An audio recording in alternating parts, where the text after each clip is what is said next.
మిత్రను అమ్మ గురించి అడుగుతూ ఉంటుంది. ఒకవేళ మా అమ్మ ఎవరో తెలిసినా కూడా నేను ఎక్కడికి వెళ్ళను నాన్న, నీతో పాటే ఉంటానని చెప్పి లక్కీ అంటూ ఉంటుంది. మిత్ర చాలా ఆనందపడిపోతూ లక్కీకి ముద్దు పెడుతూ ఉంటాడు. మరోపక్క లక్ష్మి, అరవింద ఇద్దరు కూడా కిచెన్లో మాట్లాడుకుంటూ ఉంటారు. జున్ను డెలివరీ ఎప్పుడు జరిగింది అని అరవింద అడుగుతుంటే మొన్నాలో జరిగింది అత్తయ్య గారు అని చెప్పి లక్ష్మి అంటూ ఉంటుంది. ఇక అప్పుడు అరవింద ఆశ్చర్యంగా ఉంది. మేము కూడా లక్కీని మొన్నార్ నుండి తీసుకొచ్చాము. ఆ టైంలో మేము కూడా అక్కడే ఉన్నాము. ఒకే ప్లేస్లో ఉండి ఇద్దరం ఒకరికొకరు ఎదురు పడకపోవడం ఏంటి, ఇదే కదా విదంటే అని చెప్పి అరవింద అంటూ ఉంటాడు. నేను మిమ్మల్ని చూసిన అత్తయ్య గారు, కానీ అప్పుడు కావాలని మీ ముందుకు నేను రాలేకపోయాను అని చెప్పి లక్ష్మి మనసులో అనుకుంటూ ఉంటుంది. ఇక వాళ్ళిద్దరూ అలా మాట్లాడుకుంటూ ఉంటే కొంప మునిగిపోయేలాగా ఉంది. వీళ్ళిద్దరూ కలిసి రహస్యాలన్నీ కూడా మాట్లాడేసుకుంటున్నారు. ఎలాగైనా సరే వాళ్ళని ఆపాలి అని చెప్పి దేవయాని పరిగెత్తుకుంటూ వచ్చి, లక్ష్మి నువ్వు ఇంకా ఇక్కడ ఉన్నావేంటి, లక్కీ పాలు తాగింది, నిద్రపోదు, త్వరగా పాలు తీసుకెళ్ళి లక్కీకి ఇవ్వు, లేదంటే మిత్ర సీరియస్ అవుతాడని చెప్పి దేవయాని లక్ష్మిని అక్కడి నుంచి పంపించేస్తుంది.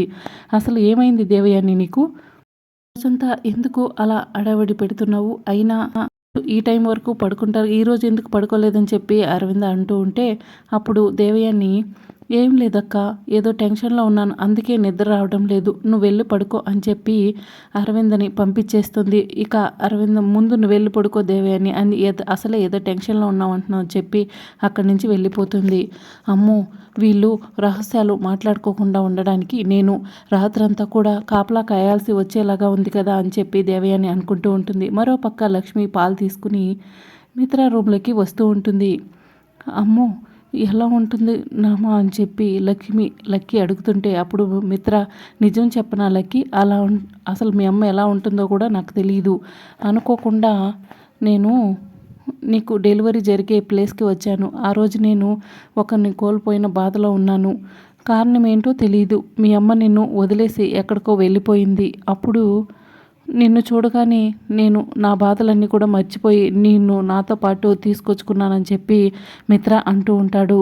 నువ్వు ఎవరిని నాన్న కోల్పోయింది అని చెప్పి లక్కీ మిత్రను అడుగుతూ ఉంటుంది. అప్పుడే లక్ష్మి అక్కడికి వస్తూ ఉంటుంది. లక్కీ, నీకోసం పాలు తీసుకొచ్చాను, తాగు అని చెప్పి లక్ష్మి అనగానే ఇక అప్పుడు లక్కీ, చాలా థ్యాంక్స్ అమ్మా అని చెప్పి పాలు తాగి లక్ష్మికి ముద్దు పెడుతుంది. లక్ష్మి కూడా లక్కీకి ముద్దు పెడుతుంది. బాయ్ అమ్మ, గుడ్ నైట్ అని చెప్పి లక్కీ అనగానే లక్ష్మి అక్కడి నుంచి వచ్చేస్తూ ఉంటుంది. లక్ష్మి అమ్మ చాలా మంచిది కదా నాన్న, మా అమ్మ కూడా లక్ష్మి అమ్మలాగా ఉంటే ఎంత బాగున్నావు అని చెప్పి మిత్రకి లక్కీ చెప్తూ ఉంటుంది. మరోపక్క జున్ను, లక్ష్మి ఇద్దరు కూడా గదిలో మాట్లాడుకుంటూ ఉంటారు. జున్ను 12 అయినా కూడా ఇంకా నిద్రపోకుండా అలా మెలకువతో ఉండటంతో, ఏంటి జున్ను ఇంకా పడుకోకుండా మెలకువతో ఉన్నావు అని లక్ష్మి అడుగుతూ ఉంటుంది. ప్రతి పుట్టినరోజుకి నువ్వే నాకు మొదట విషెస్ చెప్తావు కదమ్మా, అందుకే నీ విషెస్ కోసం నేను ఇంకా నిద్రపోలేదని జున్ను అంటూ ఉంటాడు. హ్యాపీ బర్త్డే జున్ను అని లక్ష్మి అంటూ ఉంటుంది. మరోపక్క లక్కీ కూడా మిత్ర విషెస్ కోసం ఎదురు చూస్తూ నిద్రపోకుండా ఉంటుంది. హ్యాపీ బర్త్డే లక్కీ అని చెప్పి మిత్ర అంటూ ఉంటాడు. ఇక అప్పుడు బయట వర్షం పడుతూ ఉండటంతో, అమ్మ వర్షం పడుతుందని జున్ను అంటాడు. అప్పుడు లక్ష్మి, అవును జున్ను, ఇటువంటి వర్షంలోనే ఆ వానదేవుడు నిన్ను నాకు వరంగా ఇచ్చాడని చెప్పి లక్ష్మి అంటూ ఉంటుంది. మిత్ర కూడా అలాగే లక్కీకి చెప్తూ ఉంటాడు. అయితే ఆ వానదేవుణ్ణి నేను ఒకసారి చూడాలి అని జున్ను, లక్కీ ఇద్దరు కూడా అంటూ ఉంటారు. ఇద్దరు అలా విండో దగ్గరికి వచ్చి బయటికి చూస్తూ ఉంటారు. జున్ను, లక్కీ ఇద్దరు కూడా ఒకరికొకరు కిటికీలో నుండి చూస్తూ మాట్లాడుకుంటూ బర్త్డే విషెస్ని చెప్పుకుంటారు. లక్కీ, నీకు ఒక విషయం తెలుసా, ఇప్పుడు అంటే ఇట్లాంటి వర్షంలోనే నేను పుట్టానట, ఇప్పుడే అమ్మ నాతో చెప్పింది అని చెప్పి జున్ను అంటూ ఉంటే, ఆశ్చర్యంగా ఉంది జున్ను, ఇటువంటి వర్షంలోనే మా నాన్నకు నేను కనిపించానట అని లక్కీ కూడా అంటూ ఉంటుంది. మనం ఇద్దరం ఒకే రోజు పుట్టాము, అది కూడా వర్షంలో అని చెప్పి జున్ను అంటూ ఉంటాడు. లక్ష్మి కూడా అలా ఆశ్చర్యంగా వాళ్ళిద్దరి వైపు చూస్తూ ఉంటుంది. మనసులో చాలా ఆశ్చర్యంగా ఉంది, వీళ్ళిద్దరూ ఒకే చోట వర్షంలోనే పుట్టారా అని చెప్పి లక్ష్మి ఆలోచిస్తూ ఉంటుంది. ఇక ఆ తర్వాత ఇద్దరు కూడా గుడ్ నైట్ చెప్పుకుని లోపలికి వచ్చేస్తారు. మరోపక్క భాస్కర్ తన కట్లను విప్పేసుకుంటాడు.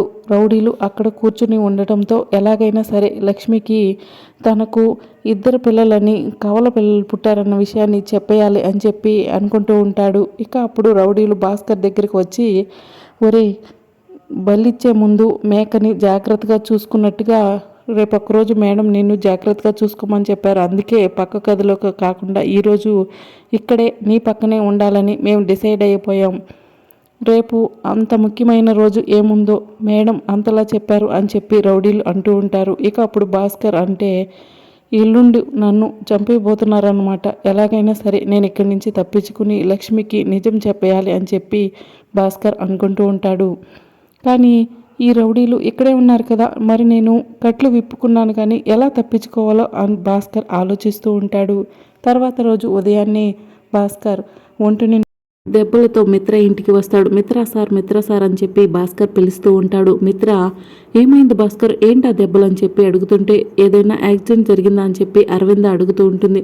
ఇక అప్పుడు భాస్కర్ మీతో నేను ఒక నిజం చెప్పాలి సార్. లక్కీ ఎవరో కాదు, మీ కన్న కూతురు. మున్నూరులో నా చెల్లెలుగా ముందే లక్ష్మీ మేడమే. ఆ రోజు మీరు సీమంతం చేసింది, డెలివరీ కోసం హాస్పిటల్కి తీసుకువెళ్ళింది కూడా లక్ష్మీ మేడంనే. ఆ రోజు లక్ష్మీ మేడంకి కవల పిల్లలు పుట్టారు. లక్కీ జున్ను ఇద్దరు కూడా మీకు లక్ష్మీ మేడంకి పుట్టిన పిల్లలే అని చెప్పి భాస్కర్ నిజం చెప్పేస్తాడు. నేను ఆ రోజు మీ ఇంటికి వచ్చినప్పుడు పెళ్లి ఫోటోలో లక్ష్మీ మేడం ఫోటోను చూశాను. అప్పుడే మీకు నిజం చెప్పాలని అనుకున్నాను, కానీ మనీషా నన్ను నిజం చెప్పనివ్వకుండా ఆపేసింది అని చెప్పి భాస్కర్ అంటూ ఉంటాడు. ఇక అప్పుడు దాంతో నిజం తెలుసుకున్న ఇంట్లో వాళ్ళందరూ కూడా ఒకసారిగా షాక్ అవుతారు. అరవింద చేదు ఇద్దరు కూడా ఆనందపడిపోతూ ఉంటారు. లక్కీ తన కన్న కూతురని తెలిసి లక్ష్మి కూడా ఆనందపడిపోతూ ఉంటుంది. అన్నయ్య అని చెప్పి లక్ష్మి భాస్కర్ని పిలుస్తూ ఉంటుంది.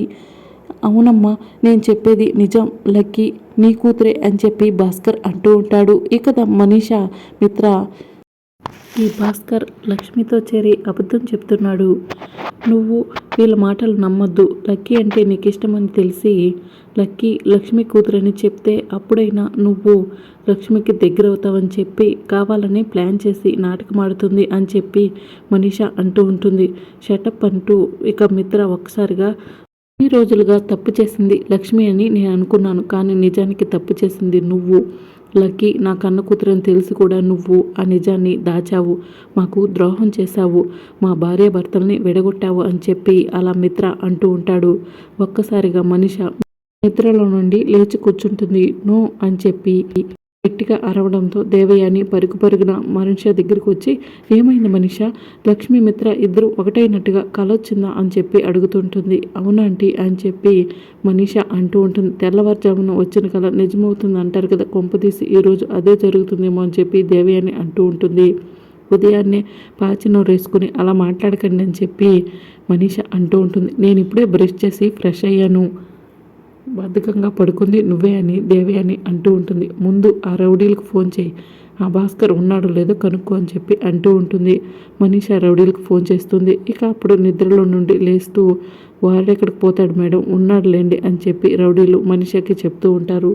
ఇక ఆ తర్వాత మనీషా ఫోన్ పెట్టేసి వాడున్నాడంట అంటే ఈ ఒక్కరోజు గడిస్తే చాలు, నిజం తెలియకూడదు అని చెప్పి అంటూ ఉంటుంది. రౌడీలు ఒక్కసారిగా భాస్కర్ని కట్టేసిన కుర్చీ వైపు చూస్తారు. కట్లు ఇప్పేసి ఉంటాయి. ఇక కుర్చీలో భాస్కర్ కనిపించకపోవడంతో భాస్కర్ తప్పించుకున్నాడని తెలుసుకుని రౌడీలు షాక్ అవుతారు. ఒరే వాడు తప్పించుకున్నారు, మేడంకి విషయం తెలిస్తే చంపేస్తుంది, పదండ్రా వాడు ఎక్కడున్నాడో వెతుకుదామని చెప్పి భాస్కర్ కోసం రౌడీలు వెతుకుతూ ఉంటారు.